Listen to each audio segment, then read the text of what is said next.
Hello and welcome students. तो अगर आप ये वीडियो अपने सोशल साइंस के एग्ज़ाम से पहले देख रहे हैं तो ये वीडियो आप सभी के लिए बहुत ही ज़्यादा यूज़फुल होने वाला है, क्योंकि इस वीडियो में हम सभी लोग सॉल्व करने वाले हैं क्लास 10th के सोशल साइंस सब्जेक्ट का प्रैक्टिस पेपर, जहाँ पर सभी के सभी मोस्ट इंपॉर्टेंट क्वेश्चंस आए हैं। तो हम यहाँ पे ये पूरा क्वेश्चन पेपर को सॉल्व करेंगे, इसके सभी सॉल्यूशंस को देखेंगे। तो आप इस वीडियो को पूरा एंड तक और अच्छे से ध्यान से ज़रूर देखिएगा। तो सबसे पहले हमें कुछ यहाँ पर सामान्य निर्देश दिए गए हैं जिनको आप वीडियो को पॉज करके पढ़ सकते हैं।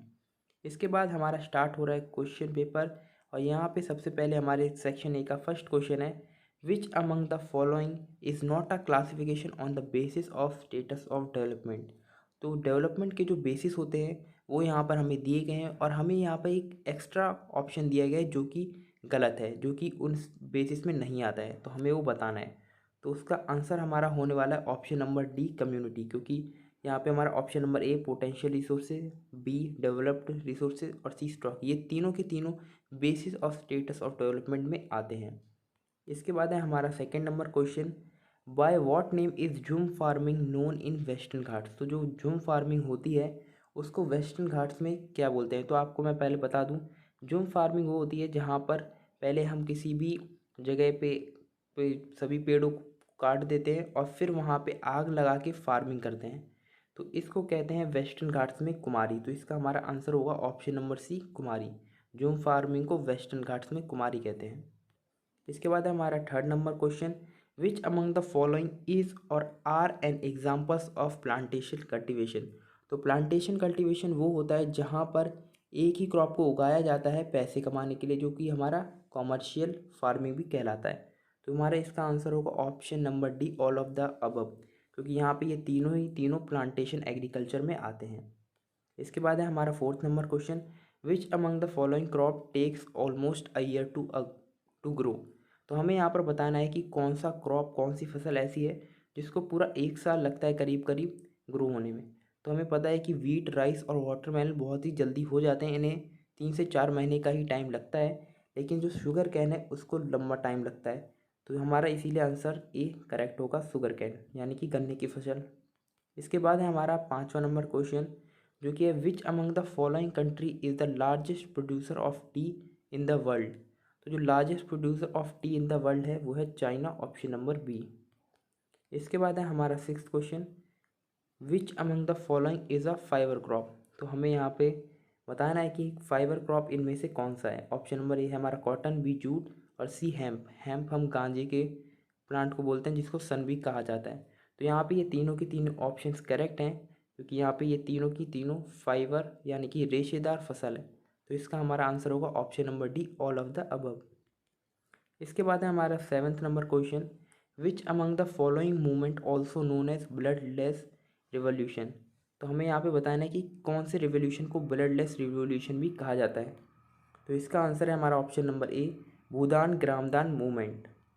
उसके बाद है हमारा एट्थ नंबर क्वेश्चन, जो कि है who acts as an umpire if dispute arises between different levels of government in the exercise of their respective powers.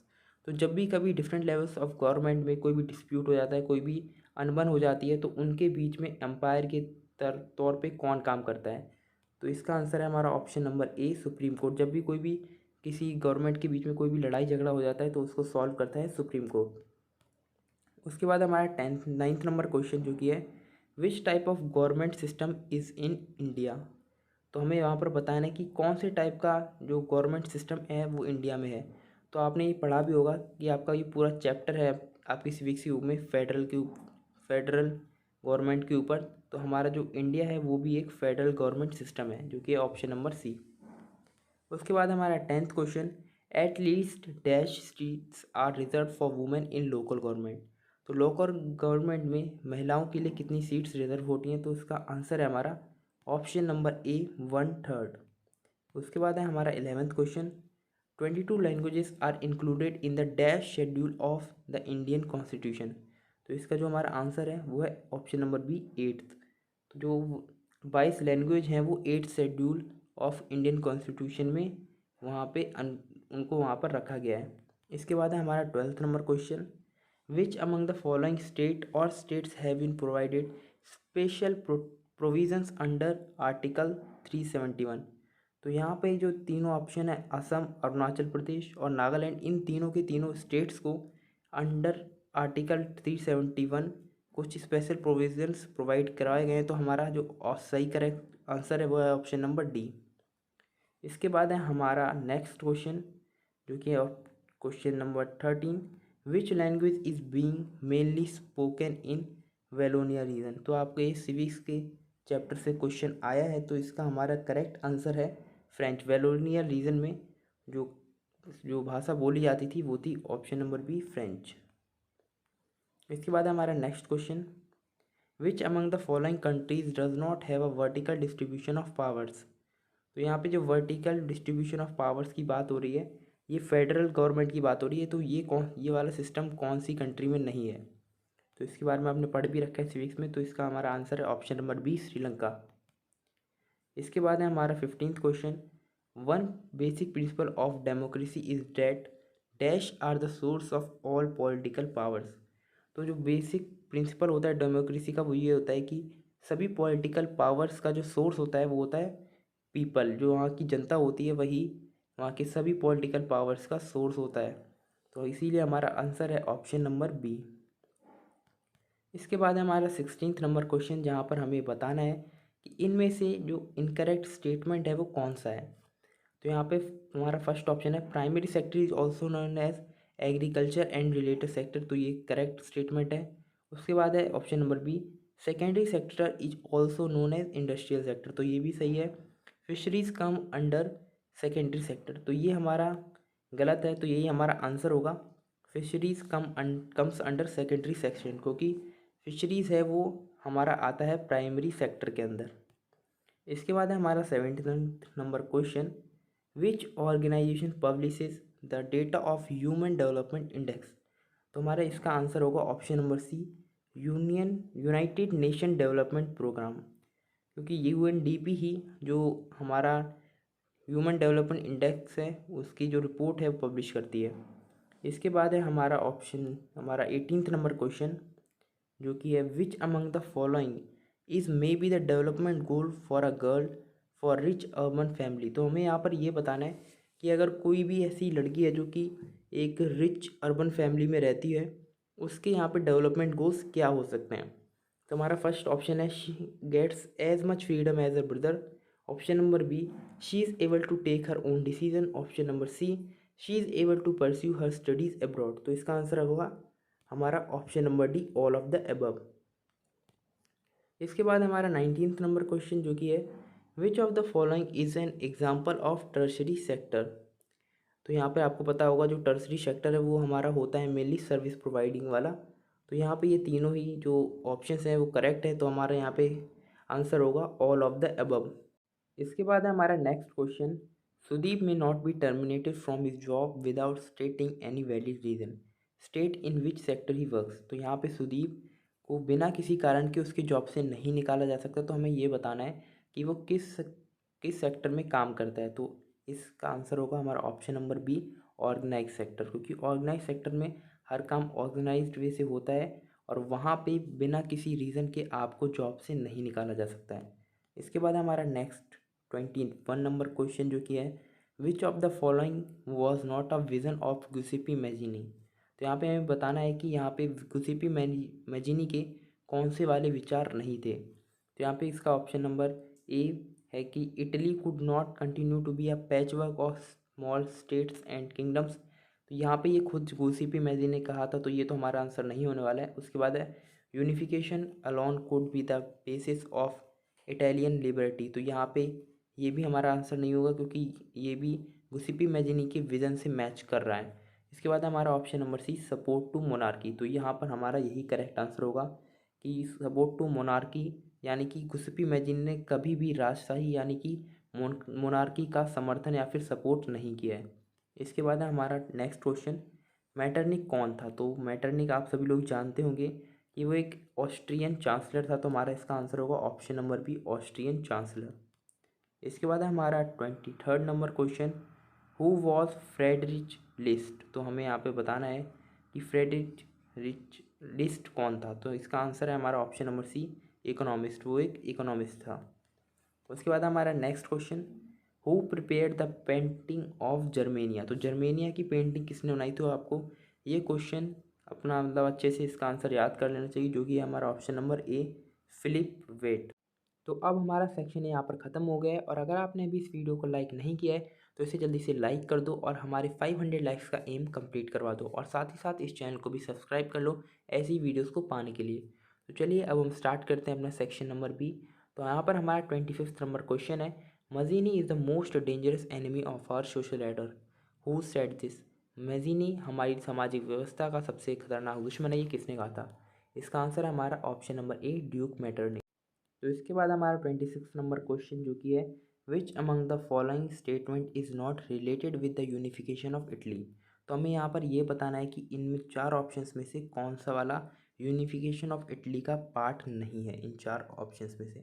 तो हमारा यहाँ पे फर्स्ट नंबर ऑप्शन है, Giuseppe Mazzini form a secret society for the dissemination of his goals. तो उनका गोल ही यही था, unification of Italy. तो ये इससे रिलेटेड है क्योंकि वहाँ पर उन्होंने सीक्रेट सोसाइटीज़ बनाई थी।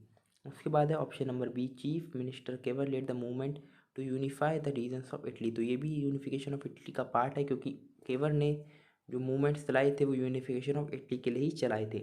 उसके बाद हमारा option number C, in 1861 Victor Emmanuel 12 was proclaimed as the king of United Italy. तो यहाँ पे क्योंकि यूनिफिकेशन ऑफ इटली की बात हो रही है और वो विक्टर एमेनुअल 2 जो थे वो यूनाइटेड इटली के किंग घोषित किए गए थे, तो ये भी उसका पार्ट है। इसके बाद जो बचा हुआ है वो है option number D, Otto von Bismarck was the architect of unification of Italy. तो वो आर्किटेक्ट तो थे ये यूनिफिकेशन ऑफ इटली के, लेकिन उन्होंने इसमें कुछ भी काम नहीं किया था।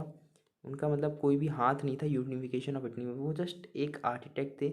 उन्होंने ये मतलब आइडियाज़ वगैरह दिया था, लेकिन उन्होंने इसमें कुछ भी किया नहीं था। तो इसलिए ये वाला ऑप्शन हमारा राइट आंसर होगा।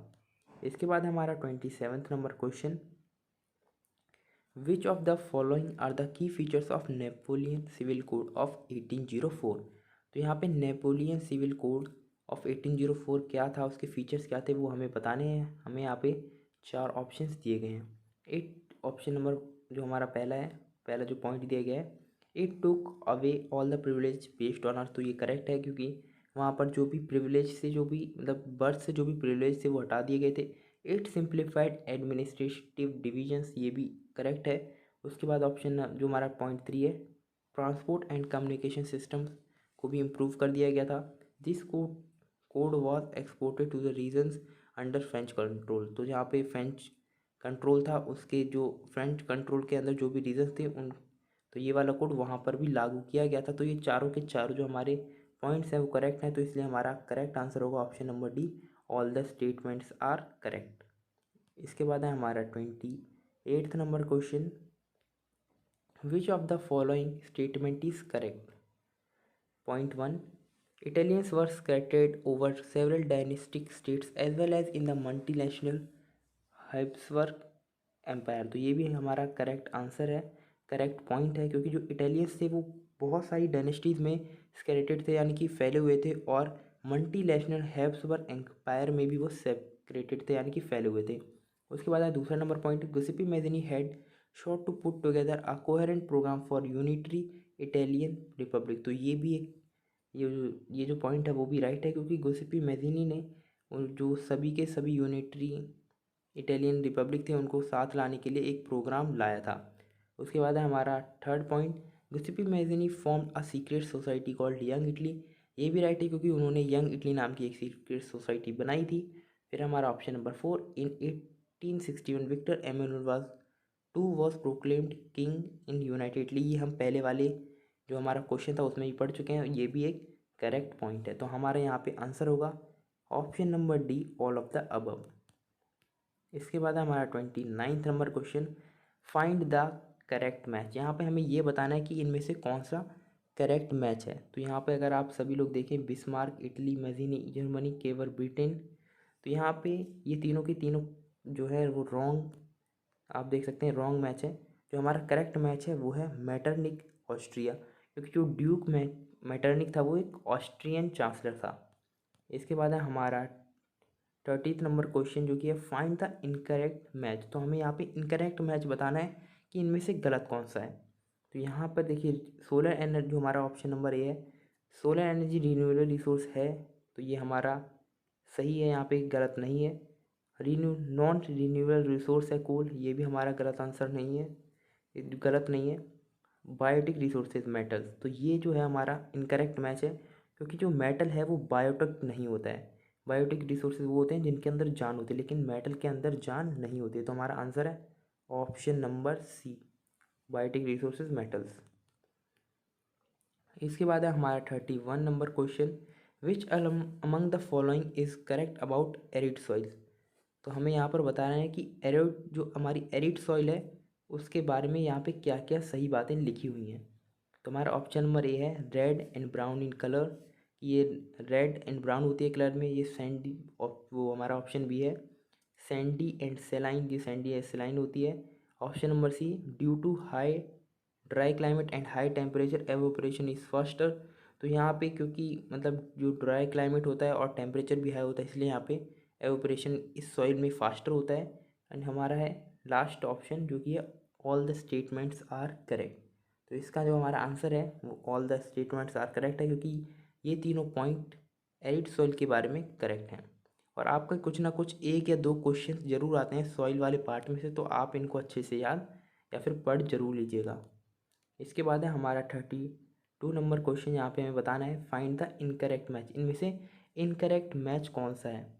तो यहाँ पे हमें 4 ऑप्शंस दिए गए हैं और इसमें से हमें बताना है कि कौन सा वाला गलत है। तो ऑप्शन नंबर ए है हमारा alluvial soil sugar cane cultivation. तो हाँ, एलुवियल सॉइल में शुगर केन कल्टीवेशन होता है, ब्लैक सॉइल में कॉटन कल्टीवेशन होता है, लेटरल सॉइल में कैश्यू कल्टीवेशन होता है। उसके बाद हमारा option number D red soil में एप्पल कल्टीवेशन नहीं होता है। तो ये हमारा एक इनकरेक्ट मैच है, तो ये हमारा राइट आंसर होगा इस क्वेश्चन के लिए। इसके बाद है हमारा 32 number question, which among the following is incorrect about coffee cultivation in India.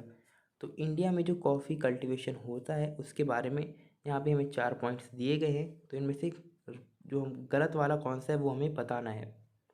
तो ऑप्शन नंबर ए है India coffee is also is known in the world for its quality. तो ये तो करेक्ट है, ये इनकरेक्ट नहीं है। इसके बाद option number B its cultivation was introduce on the Baba Budan hills. तो इसका जो कल्टीवेशन था वो स्टार्ट हुआ था बाबा बुदान हिल्स में, ये भी करेक्ट है।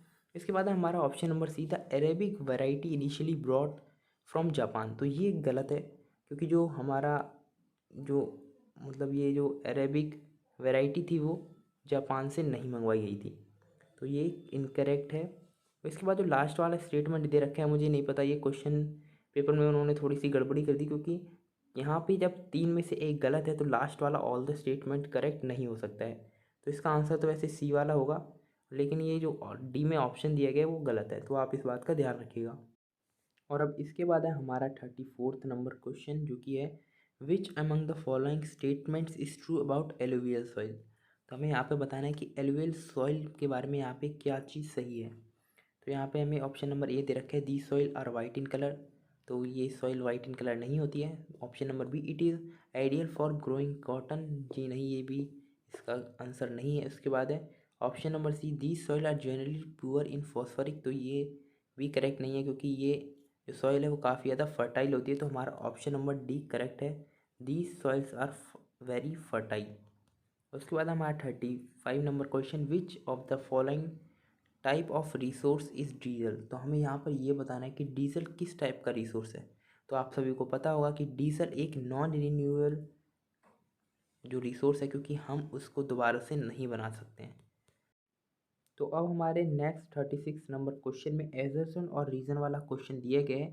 तो यहाँ पे हमें एजर्शन दिया गया है sustainable development is essential for economic development of countries. तो यहाँ पर हमारे जो एसर्शन है वो करेक्ट है। उसके बाद इसका जो रीज़न दे रखा है वो भी देख लेते हैं कि करेक्ट है या नहीं है। Sustainable development ensures that environment friendly measures are adopted for carrying out production serve process. तो ये भी राइट है और इसका रीज़न भी है साथ ही साथ, एजर्शन का ये रीज़न भी है। तो हमारा इसका जो आंसर होने वाला है वो होने वाला है ऑप्शन नंबर ए। यहाँ पे both A and B are correct and R is the correct explanation of A. तो यहाँ पे हमें इन सबको पढ़ने की ज़रूरत है नहीं, क्योंकि हमें पता है कि दोनों ट्रू हैं और are correct explanation of A है।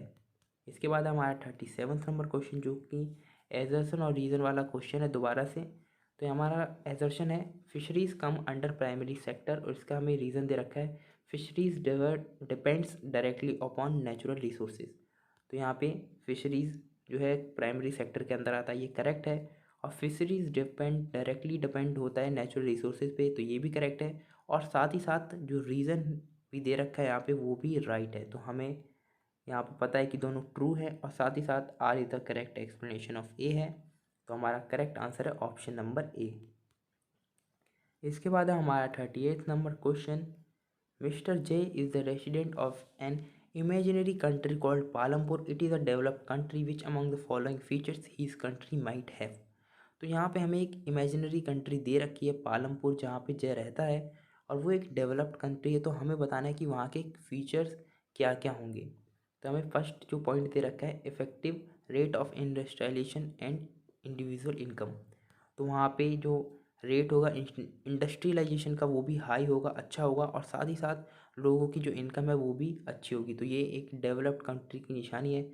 उसके बाद है हमारा पॉइंट नंबर 2, जो कि है हाई इन्फेंट मोर्टेलिटी रेट। तो डेवलप्ड कंट्री में हाई इन्फेंट मोर्टेलिटी रेट नहीं होता है, क्योंकि यहाँ पे जो छोटे बच्चे ज़्यादा मर रहे हैं पैदा होने के बाद, तो वो एक डेवलप्ड कंट्री के अंदर नहीं आएगा, वो एक उसका फीचर नहीं है।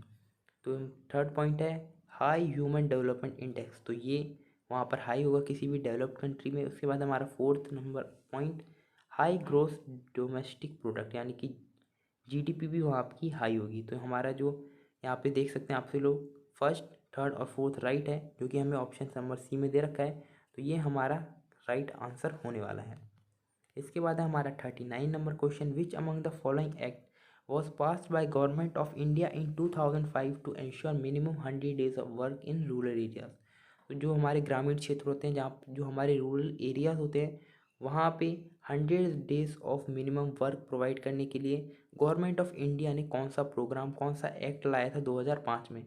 तो आपको इसके बारे में पता होगा। ये है हमारा option number C, Mahatma Gandhi National Rural Employment Guarantee Act, जो कि है मनरेगा भी इसे कहते हैं अगर हम इसे शॉर्ट फॉर्म में कहें, जिसकी स्पेलिंग होती है MGNREGA। इसके बाद हमारा 40th number question. Tamils in Sri Lanka felt alienated because. तो जो तमिल्स थे श्रीलंका के, उन्हें एलिनेटेड यानी कि मतलब ऐसा फील क्यों हो रहा था, क्योंकि वो बाहर के हैं।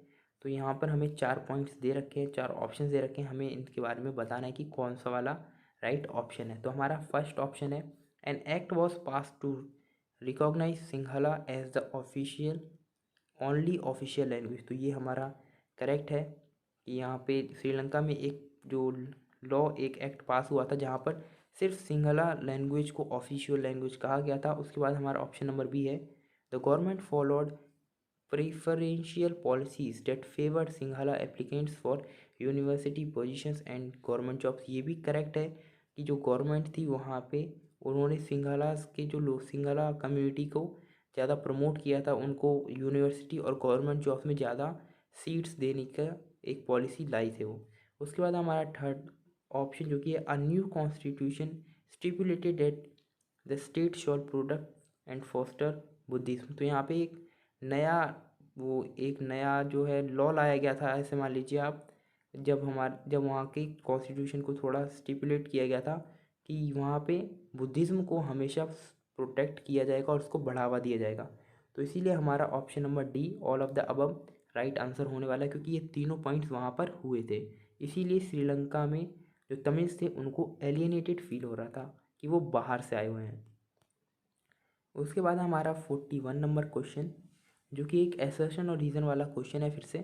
तो एसर्शन में दिया गया है Belgium has brought 4 amendment in its constitution between 1970 and 1999। तो ये राइट है, हमारा एसर्शन राइट है कि वहाँ पे 4 बार अमेंडमेंट किया गया था 1970 से 1993 के बीच में। उसके बाद इसका रीज़न दे रखा है the conflict between the Dutch speaking and the French speaking people in Belgium was increasing. तो ये भी राइट है कि वहाँ पे डच स्पीकिंग और फ्रेंच स्पीकिंग पीपल में थोड़ा सा जो कॉन्फ्लिक्ट है वो बढ़ रहा था, और यही इसका करेक्ट रीज़न भी है। तो यहाँ पे हमारे जो करेक्ट जो हमें ऑप्शन देना है वो है option A, both A and R true and R is the correct explanation of A.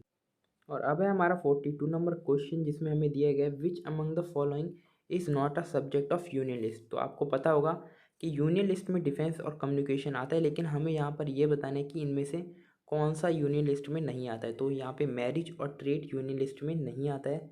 तो यहाँ पे हमारा आंसर होगा option number B, only 2 and 4। उसके बाद है हमारा 43 number question, a believe that the majority community should be able to rule a country in whichever way it wants by disregarding the wishes and needs of the minority. तो ये एक believe है कि यहाँ पे मतलब majority community होती है, वो पूरी जो मेजॉरिटी में लोग होते हैं वो पूरे कंट्री को रूल करेंगे जब उनकी जैसी मर्जी हो वैसे, और जो माइनॉरिटी में है उनकी विशेस और ज़रूरतों को भुला के। तो इसको हम क्या कहते हैं, इसको हम कहते हैं मेजॉरिटेरियनिज्म, जो कि श्रीलंका में हुआ था। उसके बाद है हमारा 44 नंबर क्वेश्चन, यहाँ पे हमें बताना है फाइंड द इनकरेक्ट मैच। आप इस बात का ध्यान रखिएगा कि जहाँ कहाँ पे करेक्ट मैच और इनकरेक्ट मैच दिया गया है। तो हमें यहाँ पर ये बताना है कि इनमें से इनकरेक्ट मैच कौन सा है। तो ऑप्शन नंबर ए है coming together federation United States of India, तो ये करेक्ट है। उसके बाद है option B coming together federation Switzerland, ये भी करेक्ट है। उसके बाद है option number C coming together federation Australia, ये भी करेक्ट है। उसके बाद है option number D coming together federation India, तो ये गलत है क्योंकि इंडिया में जो फेडरेशन है वो है coming holding together federation, coming together federation India में नहीं है, इंडिया में होल्डिंग टुगेदर फेडरेशन है। तो इस हमारे जो यहाँ पे इनकरेक्ट मैच दिया गया है वो है option number D coming together federation India.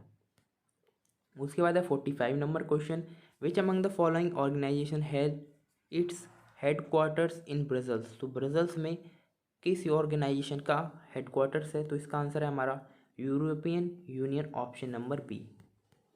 इसके बाद है हमारा 46 number question, which among the following government has the power to make laws related to culture education and language according to Belgium. तो बेल्जियम में आप सभी को पता होगा कि एक नई गवर्नमेंट का फॉर्मेशन हुआ था जो कि थी कम्युनिटी गवर्नमेंट, जहाँ पे वो फैसले लेती थी कल्चरल, एजुकेशनल एंड लैंग्वेज से रिलेटेड सभी के सभी टॉपिक्स पे। तो इसका आंसर है हमारा option number C community government. तो यहाँ पे हमारा जो सेक्शन बी है वो भी ख़त्म हो चुका है। अब हम स्टार्ट करने जा रहे हैं अपना section C.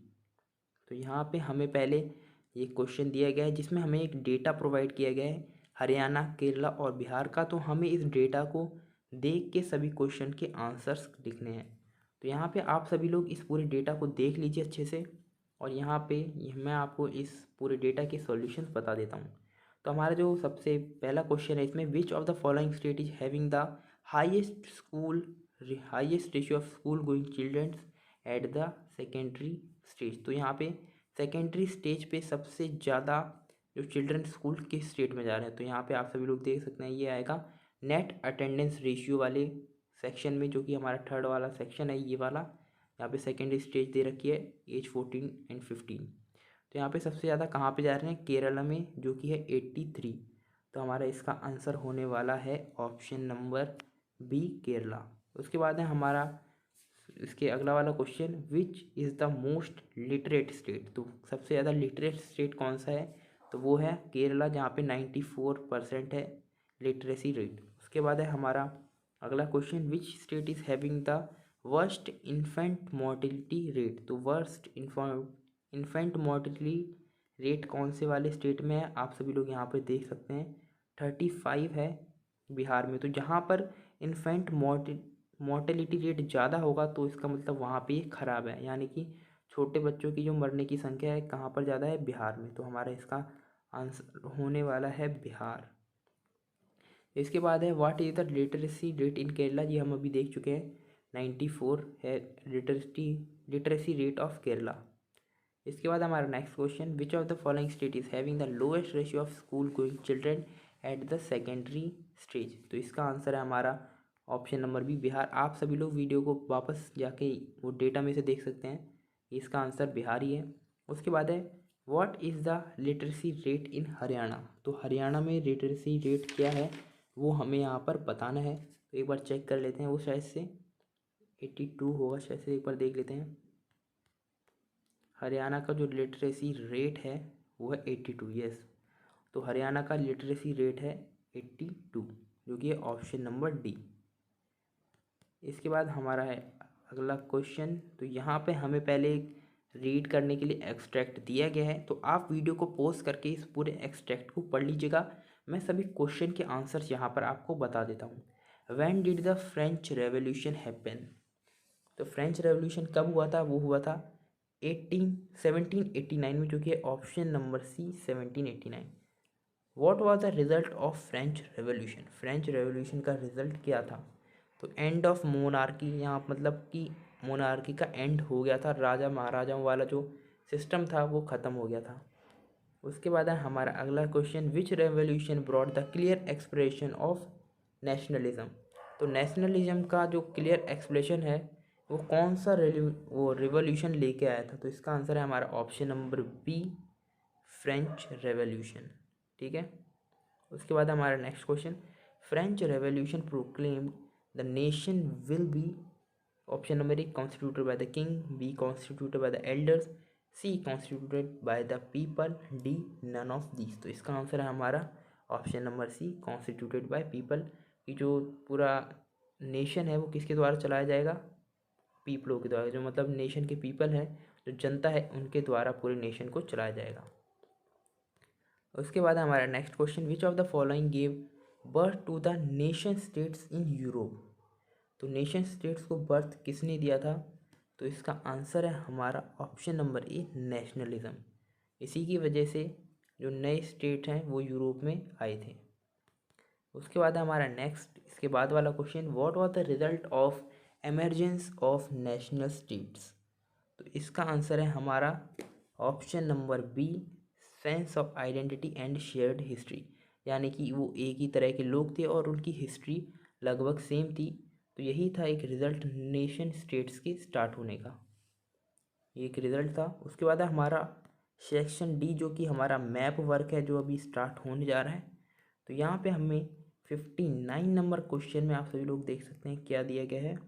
On the political map of A is mark a dam, identify it from the following option. तो हमें यहाँ पे दे रखा है एक मैप, जो कि है पॉलिटिकल मैप ऑफ इंडिया। तो हमें वहाँ पर बताना है एक डैम, ऑप्शन नंबर ए वहाँ पर मार्क कर रखा है। उसके बाद है हमारा एक और क्वेश्चन, जो कि है on the same map B is marked as major cotton cultivating state. तो मेजर कॉटन कल्टिवेटिंग स्टेट कौन सा है, आप सभी लोगों को ये पता होना चाहिए। तो अभी हम देख लेते हैं कि मैप पे ऑप्शन ए और बी कहाँ पर लगाया गया है। तो आप सभी लोग देख सकते हैं कि ऑप्शन नंबर ए इस साइड लगाया गया है, जहाँ पर तुंगभद्रा नाम का डैम है। उसके बाद है हमारा ऑप्शन नंबर बी। तो यहाँ पर आप सभी लोग देख सकते हैं कि ये गुजरात स्टेट में लगाया गया है, जहाँ पर मेजर कल्टीवेशन ऑफ कॉटन होता है। तो यहाँ पर हमने सभी क्वेश्चंस को गाइस सॉल्व कर लिया है। इसके बाद हमें यहाँ पे 59 और 60 नंबर क्वेश्चन ये विजुअली इम्पेयर्ड कैंडिडेट्स के लिए दिया गया है। ठीक है, तो हम यहाँ पे अपने आंसर्स को मार्क कर लेते हैं, जो कि है हमारा तुंगभद्रा, और फिर इसके बाद है हमारा ऑप्शन नंबर एक, गुजरात। तो यहाँ पे हमने इस पूरे क्वेश्चन पेपर को सॉल्व कर लिया है। अगर गाइस आपको ये वीडियो पसंद आया हो तो इसे लाइक ज़रूर कर दें और अपने फ्रेंड्स में भी शेयर करें, क्योंकि यहाँ से आपके एग्ज़ाम में कुछ ना कुछ क्वेश्चंस ज़रूर आने वाले हैं। तो गाइस मिलते हैं नेक्स्ट वीडियो में। Good bye.